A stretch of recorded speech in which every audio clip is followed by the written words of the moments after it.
Right, I'm going to get started. I'd like to extend a very, very, very warm welcome to everybody on this last day of August. I know a lot of you are probably already started school, doing induction. You might be at your inset days or just enjoying your last couple of days before you get started in the next week or so.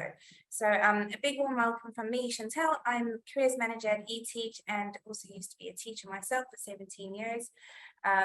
So lots of advice and experience to share with you, which we're really, really excited about. And I'd like to extend a warm welcome to Elizabeth, who very close to our heart at eTeach. She writes all of our wonderful blogs and all the research that she does. So a very good friend and colleague of ours. And I'll pass over to Elizabeth to do a bit of introduction herself. Hello everyone. Welcome. Yes, I have worked with eTeach for years and years and years and years, writing blogs, but I've also been a teacher trainer, a governor, so I have lots of interactions with schools in many different ways, either teaching or governing or as a parent now.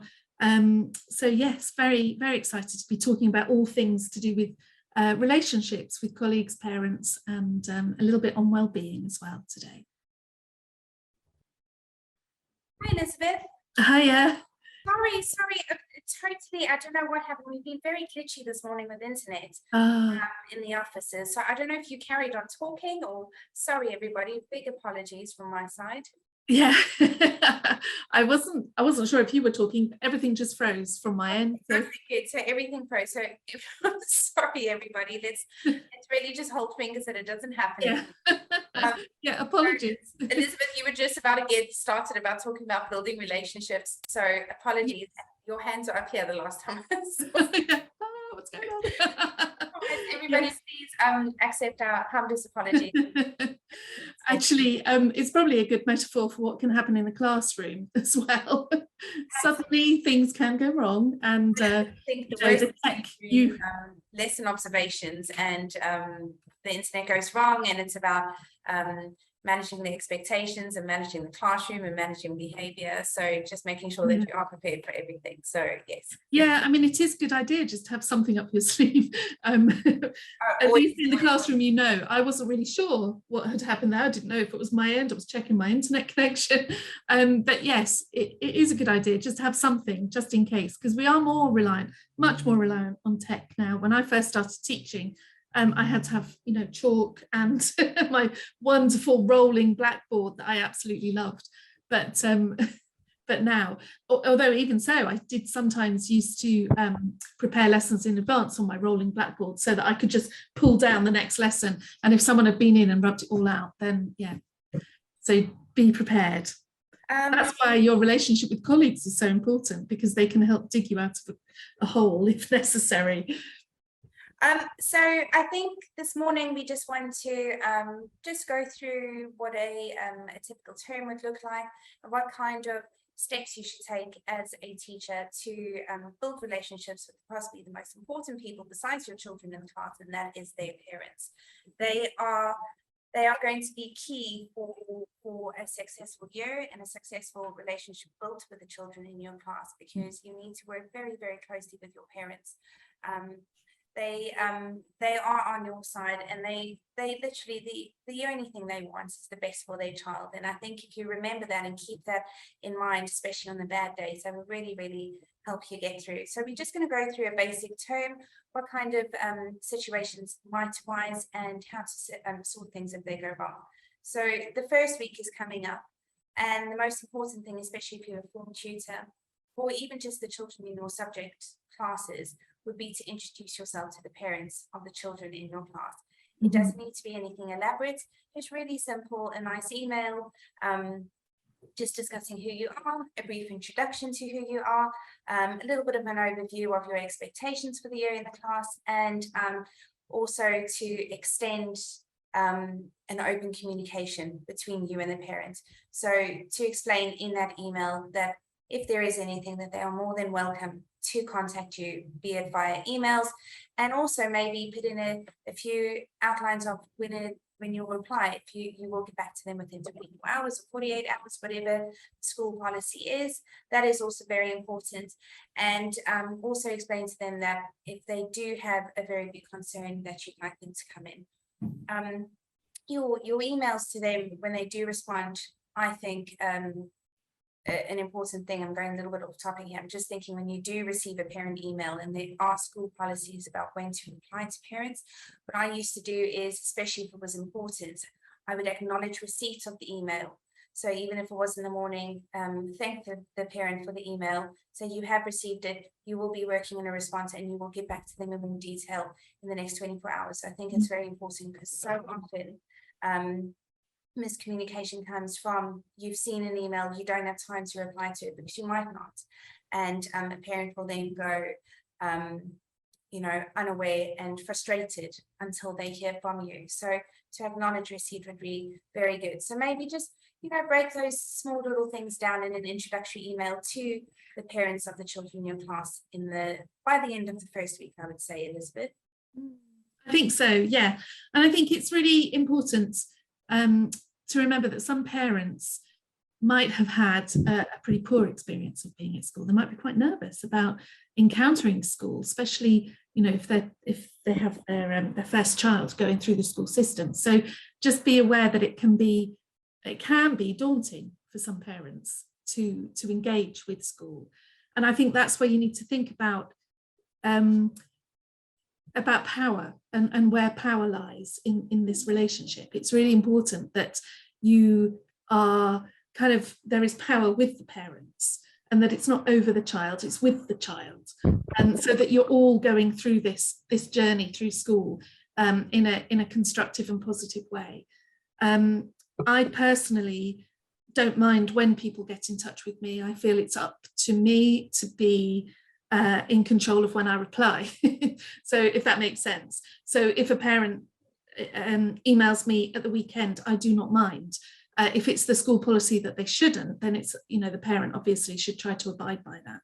But it's up to me when I respond to that. And usually a school will say, within the working week, a parent will get a reply by a certain time. So, I never mind about that. But it is up to you to be working within the framework of what the school has set out, and to be as open and as friendly as possible to those parents, so that they know that if there is a problem, you will be there. You'll be there and you will respond, and a solution will be sought. Approachability is definitely key. Yeah. And this is just, working, just a little bit of experience from my side. I remember when my very first couple of years of teaching, I was very anxious and aware of approaching parents. And you are so concerned over doing a good job within your classroom, and you are nervous about parents because you are young yourself, and a lot of the parents might at that stage be quite a bit older than you. And they hold you in such high regard, and I think that is overwhelming in the beginning. So it took me time to realize the earlier I approach parents, the easier the year is, because that approachability and that relationship that you build with the parents at a very early stage of the school year will open you up to a very conducive, warm experience in your classroom with those children, because how the children are exposed to how their parents are speaking at home as well, and the conversations about their teachers. It needs to be a holistic approach. The parent needs to know you just as well as the child does, so they can have those open conversations at home.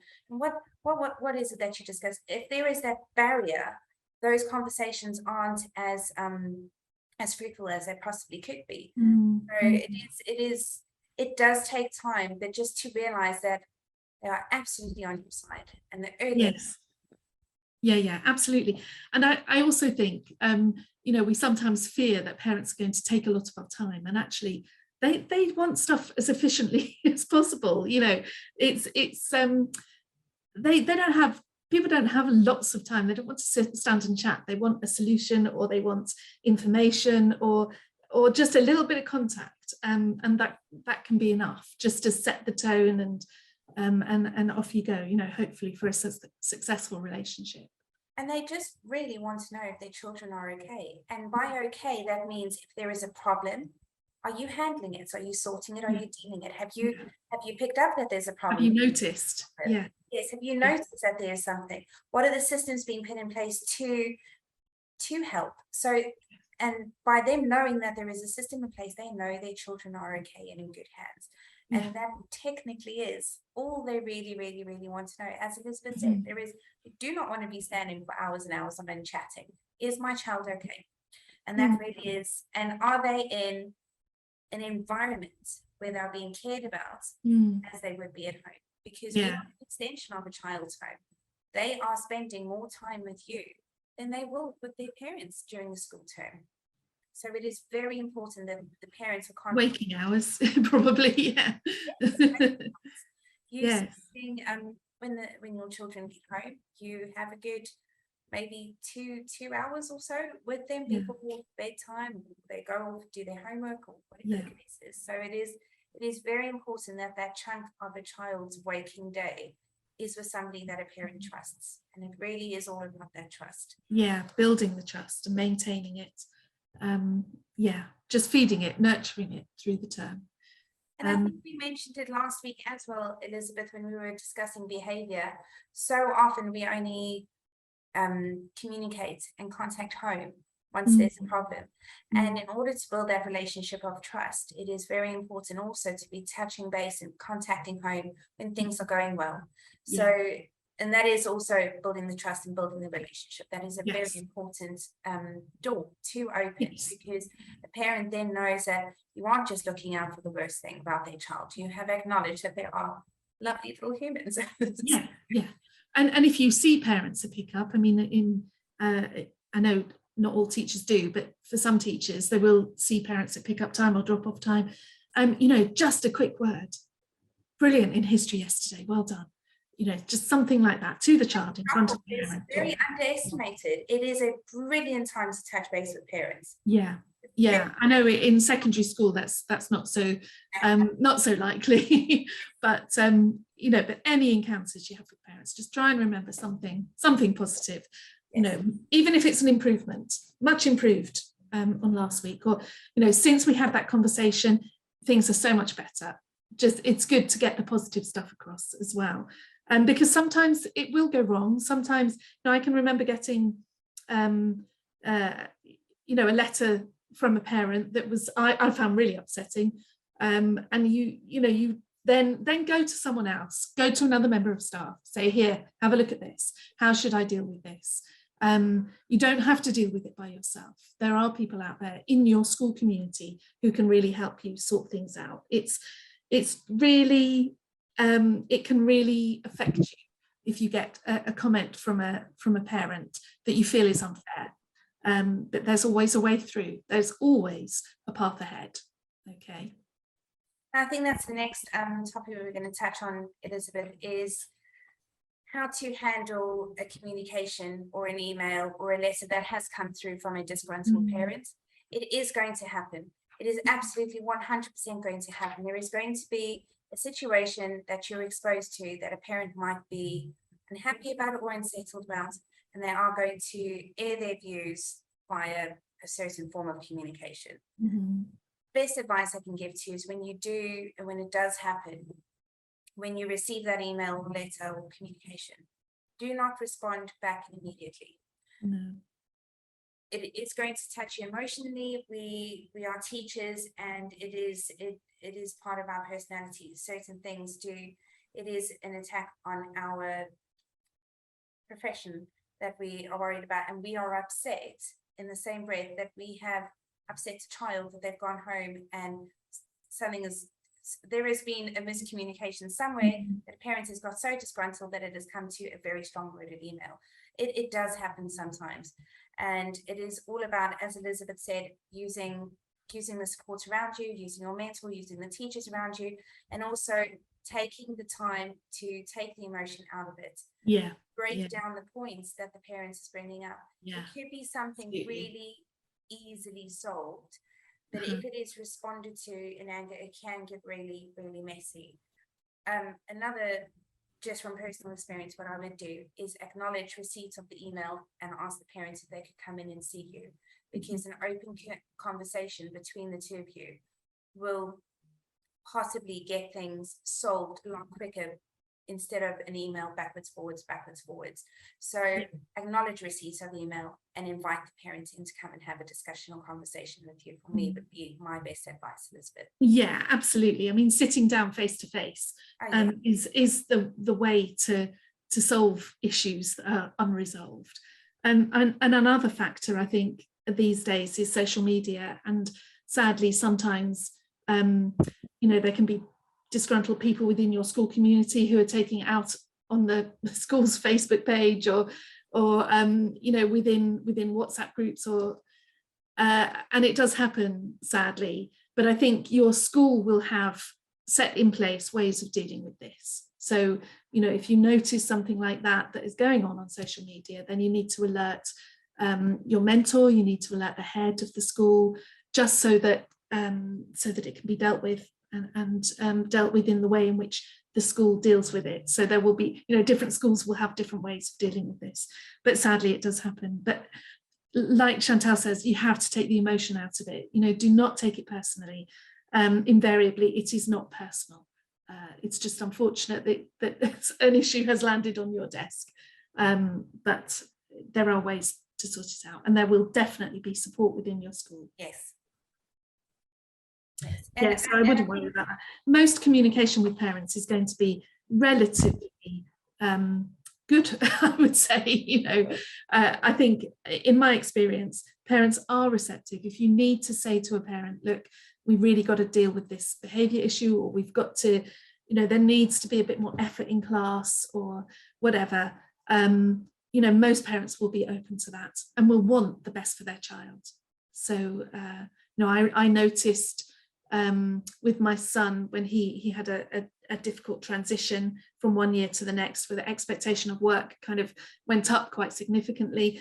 And for the first half term, it just seemed out of sorts. And between me and the school, we got to the bottom of it. There were a couple of things going on, and we got to the bottom of it. And everything was fine. Everything was sorted out from that point on. But I think, in my experience, parents are willing to do that. They're willing to work with the school to try to find out what's happening for the child.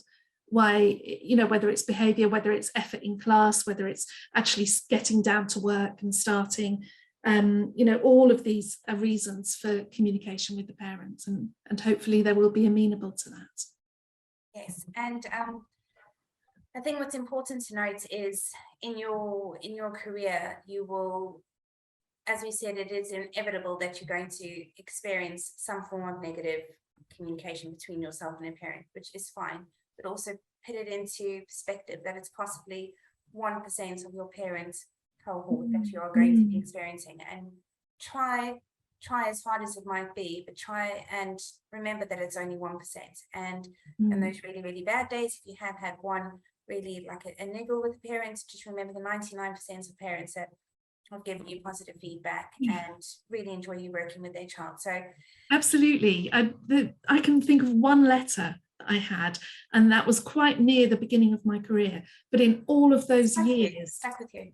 Yeah, it has stuck with me. But there's also been countless bottles of wine, boxes of chocolates, notelets, emails, of thanks and gratitude. But you do remember that one. That one, I know, and I have 2 or 3 myself that have stood out in my career, and you do forget about all those really lovely cards and emails and all the other appreciation that is shared with you. Yeah, but don't forget about them. If you have cards, if you have emails, put them in a file, keep them. So if you have a bad day, get them out. Have a look at that scrapbook that we were talking about the other day, Elizabeth, that those reasons that you became a teacher, that's a really good place to keep those little positive affirmations from parents. Yes. It is very important. Yeah. Absolutely. Let's moving on to parents' evening, which is always a really big part of communication with your parents. It's a formalized event every term, and my advice for parents' evening is, if there is a problem or if there is something that needs to be a concern that needs to be raised, don't wait until parents' evening to bring it up. Or the report. Or the report. No shocks, no surprises. Exactly. If there is something, parents' evening should be a really brief conversation about progress made or targets for examinations, or possibly small improvements that could be done to get a better results or work better in groups, or whatever the case is. There should be no in-depth conversations held on parents' evening. It's a lovely time, 5 or so minutes, to touch base with the parents of the children in your class. Any bigger conversations have beforehand. Call the parents in, have a discussion with them, or work with them throughout the term if it is something that needs to be consistently worked on. I cannot stress that enough. That for me is absolutely vital for a successful parents' evening. Yeah, absolutely. As a teacher, I don't want to be having shocked parents in front of me if I've told them something new about that they need to know about their child. And as a parent, I really don't want that. I really don't want to be put on the spot like that. I want, if there's any issue, I want to know as soon as possible. Yes. So that parents' evening is just not the place for that. It's for talking about progress. It's for maybe saying, look, it'd be really great if your son or your daughter could start work as soon as I say, or as soon as the lesson begins, or whatever. Just small things like that. Things. Nothing major, no shocks. Absolutely. And actually, I think in a way, I know some schools move to online parents' evenings, and I actually, as a parent, I quite liked that. And I think some schools are carrying on with that I think so. I think that has really helped with timeframes for the parents' evening, because there are set times and people are quite respectful of that. I think especially when you meet a parent in person at parents' evening, you do sometimes tend to get on chatting, and parents' evening do last quite late into the evening sometimes. Yes. Yeah, but when you have the 5 minutes for each teacher you talk to, and there's a little timer ticking down, you've got, if there's anything you want to say as a parent, you've got to say it as early as possible within that time slot. Absolutely. It's you don't want the parents to kind of raise the issue. I think that also that's another reason why it helps having open communication with parents, is that they're not going to save things up for parents' evening and have a list of things that they're disgruntled about. Yes. If they have the opportunity to do that as soon as those issues arise. So, and if that relationship is there, Elizabeth, they will very happily be open and honest about things. Yeah. And another thing that I cannot stress enough as a teacher, and I know we tend to do it because it's in our nature sometimes, please don't tell parents everything is okay if it isn't, because you are too worried to bring up a problem. This happens all too often, that the whole term, if a parent, no, he's doing fine, she's doing great. And then the parents even, but if they were doing great, why are they getting 20%? Or whatever the case. Yeah. So, or why is their behaviour marked out as being, not why is it no, okay? Yeah. So yes, it is, they are difficult conversations to have, but they're going to be a million times more difficult to have if you haven't had them early on enough. So I really cannot stress that point. It's difficult to have those conversations, but please don't leave it. Everything is okay if it isn't, because a parent wants to help and wants to be a part of their child's journey, and the only way they're going to be able to do that is if you are open and honest with them from the beginning. They are trusting you as a professional to be able to guide their child academically, pastorally, in all aspects of their life. So, and they want to be involved in the process too. So if they know there is a problem, that can be helped as you at home as well. So please, as difficult as it may be, I think it's a very important point to note. Yeah, absolutely.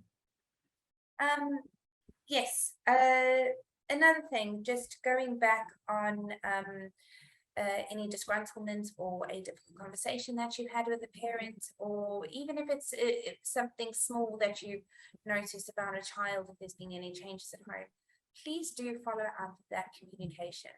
If you've had a parents' meeting, always follow up with a letter or an email, say, thank you very much for coming in today. Really happy we raised these points, write them down, and I look forward to seeing you in 2 weeks' time so we can have a discussion about progress or any more steps forward. That follow-up is really important because it's also establishing that you really are holding this child's progress or any emotional or social situations close to heart, and you're not just going to have a conversation with the parents and it's gone by the wayside. These are the systems that we're going to put in place. These are the steps that we're going to follow, and we'll meet maybe at half term or in 2 weeks' time or whatever the severity of the case is, and then we'll establish if all those things are working or if we need to maybe try something different or new. It's very important that parents know that there is a process and there are systems in place. So please do always follow up with a communication with the parents. Yeah, and how will the parent know things are working? How will the child know? And how will you know as the teacher? What are you looking for? What needs to happen? Keep it crystal clear. Absolutely. So please do follow up.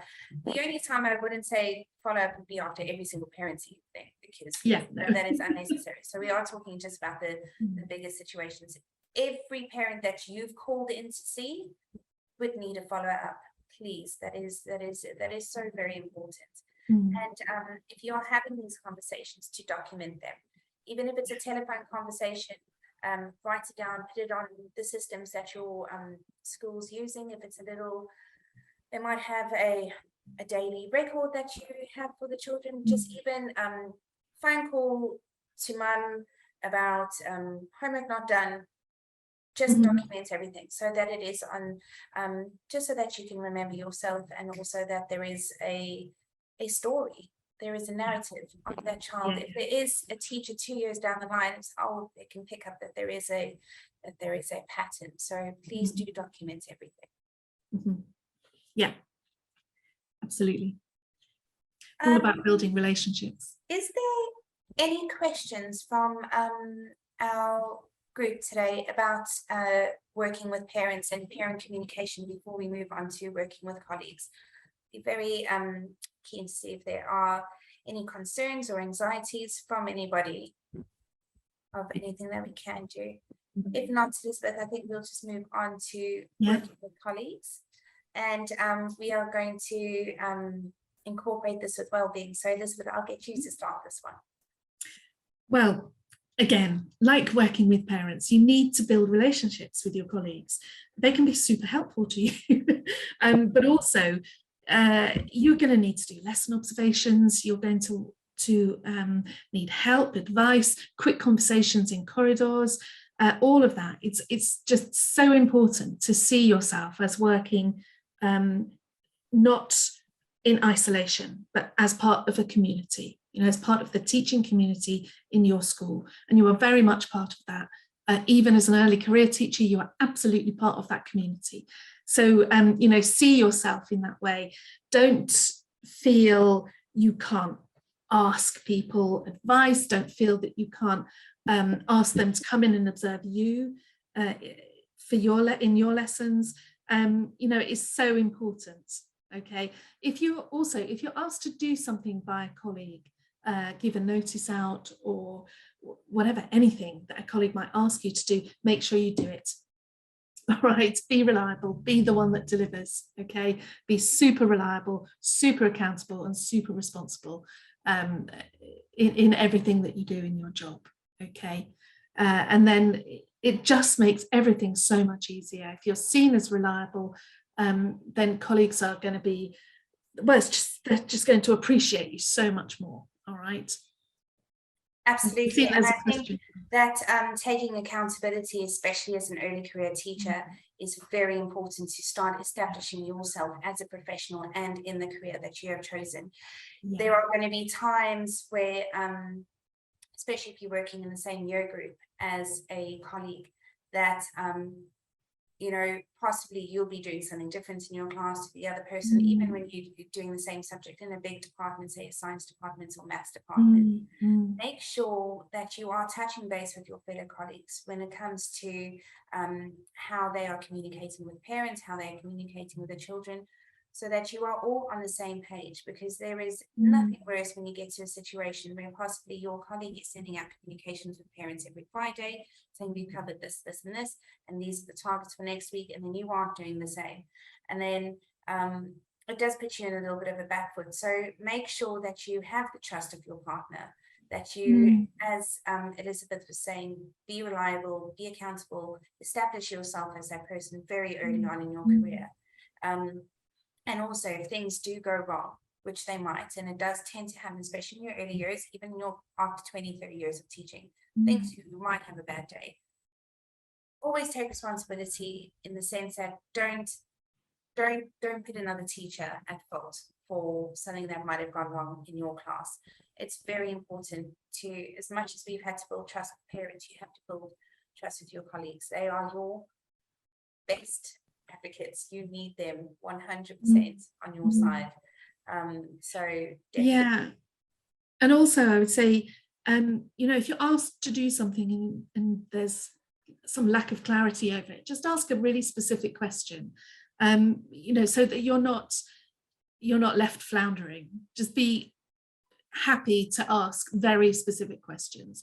Again, if you have feedback from some observation and it seems a bit vague, or you're not really sure how to turn that feedback into actual progress, ask specific questions, okay, so that you're not floundering, and you know, that can harm sometimes your relationship with colleagues. So just leave your encounters feeling crystal clear about what needs to happen next, whatever that is.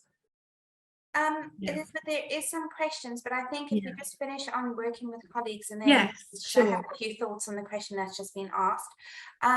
There was also, we wanted to touch briefly on workplace bullying. We don't want to touch a lot on it because we're hoping it doesn't really happen.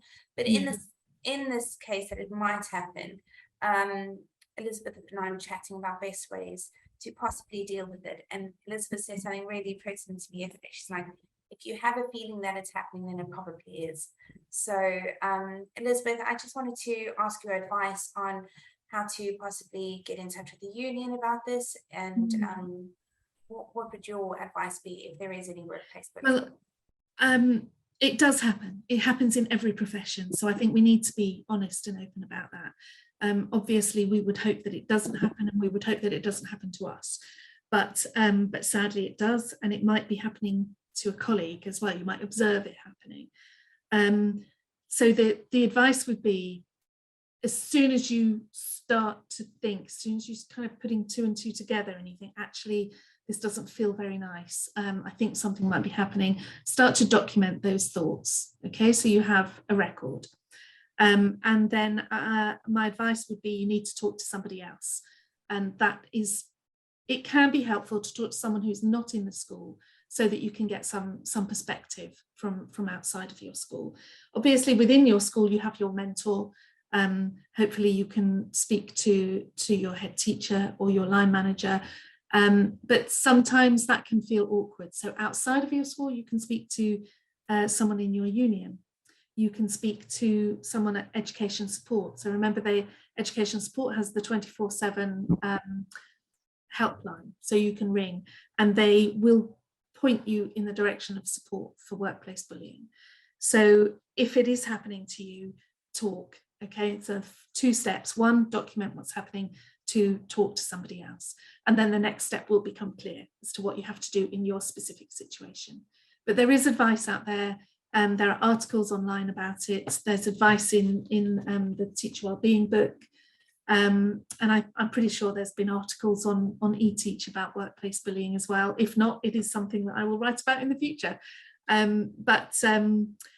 Yeah, don't sit on it. That has to be such an important point. Don't just sit on it and hope that it will get better when nothing is done, because the chances are it won't. You know, if you've noticed it happening, document it and seek help, and then there will be next steps to take. But don't do nothing. You know, you must do something. Okay. Also, it can be very useful if you feel that it is having an effect on you emotionally or physically. Talk to your GP. Okay. GPs are well used to hearing about workplace stress. you know, from patients in all kinds of different professions. So talk to your GP, and if you need anything to support the physical symptoms you're having or the emotional symptoms you're having, then your GP will be able to advise. Okay, don't think that there is no help for you. There is help. There's help from a number of different sources. All right. I think the GP part is very important, Elizabeth. So there is just such a range of support out there. It really is, especially for teachers. It's not uncommon to feel workplace stress or bullying in the workplace, especially you know. And you know, don't forget that workplace stress or any kind of stress, you know, that you might be feeling, you might have a particularly stressful situation outside of the classroom, you know, in your life outside of work. Stress can have such an impact on us. It can make us feel like we are not able to deal with relatively minor situations that we used to be able to deal with.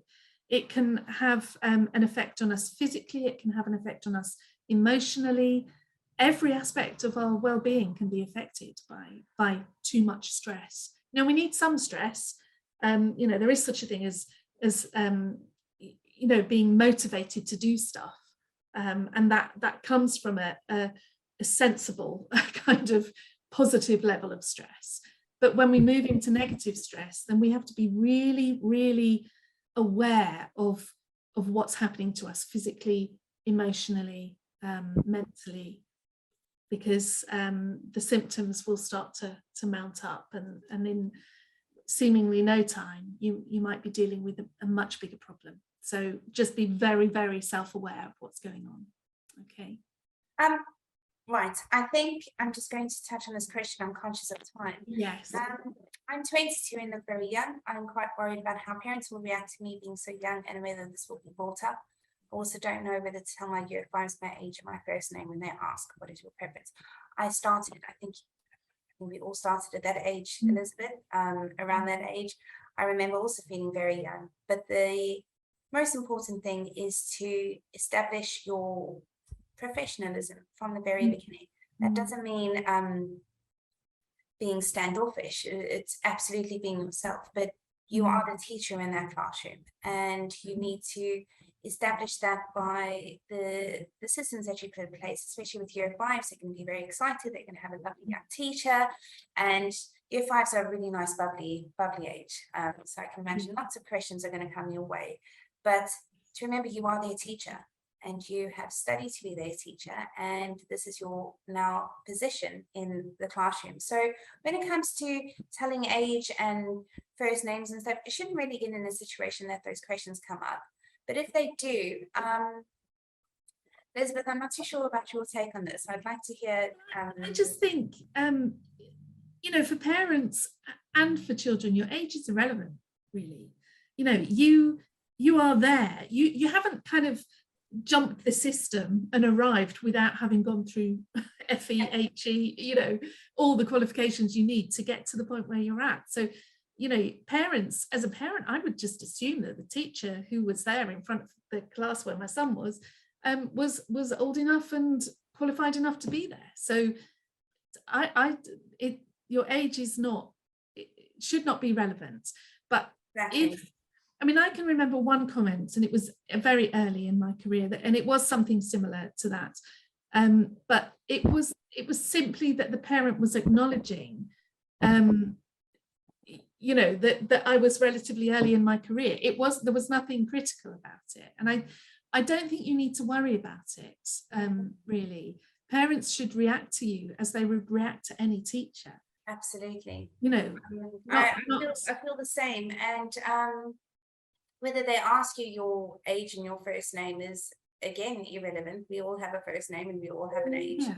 So I never had a problem with it, but also just to also establish where those kinds of fun questions, great, we've had the question, we've had the answer, let's move on with the day. It doesn't need to be, if you make a thing of it, it will become a thing.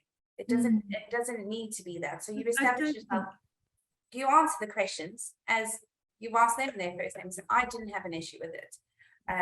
But just as long as you establish that professionalism as you are their teacher. And as Elizabeth said, you didn't just jump to be a teacher. You've gone through a process and a stage to be able to get to, you know, that point in your career. So, and for me, it was always, everybody has to start somewhere, and this is your first starting year, and experience comes with starting somewhere. You don't get into a job with 10 years experience. You work your way towards that. So also another thing with first names, Elizabeth, I think I found very important is also how you address parents in emails. You know, do you, I don't know what your take is on introducing yourself. Do you sign off using your first name, or do you sign off using your Miss or Mrs. and your surname? I'd like to know your thoughts on that, Elizabeth.